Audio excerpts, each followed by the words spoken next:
Right, so you guys asked me a ton to cover the clothing and how women dressed in Ireland going into the Viking Age. Right, at the very start of the Viking Age, around 793 up to around 840, we're dealing with this transition period where we're going from this kind of Hiberno-Saxon, kind of Byzantine style clothing. Best example you can see is the Book of Kells. And yet I haven't seen any women do any examples from the Book of Kells yet. It seems to me it's very, very popular for women who are doing reenactment to do the peak of the Viking Age, which I'll cover now in a second. But there's a lot of men who have done examples from the Book of Kells. I haven't seen any women yet do any examples from the Book of Kells. And the Book of Kells is actually created at the very start of the Viking Age, so we have amazing examples. It's a picture book. We have so many examples in there.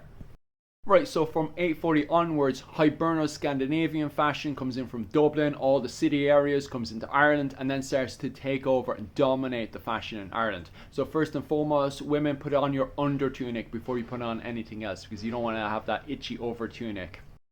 The wool of the over tunic rubbing against your skin. So obviously, once the under tunic is on, then you put your over tunic on over that. As you can see, you put it on first and then you put the straps on, and the straps are put on using turtle brooches. Ireland, Hiberno-Scandinavian fashion, has its own different turtle brooches to what you see over in Scandinavia. So make sure when you're getting yourself a turtle brooch, it's the Dublin brooch or a brooch find you would get in Ireland. Don't go get the Scandinavian ones because it's a completely different style, okay?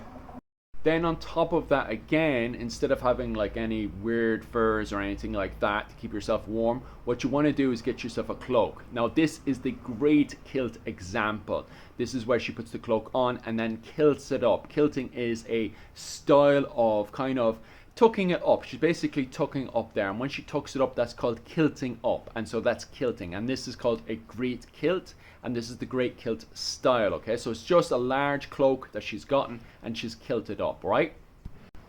Or what you could do, because it's more popular at the time, is you can actually just pin it around the shoulder, okay? And with that, you want to get yourself a Kilkenny brooch or an Irish brooch.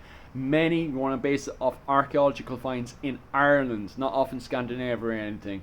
A lot of people go for the Kilkenny brooch, including myself, and you just pin it at the side, right?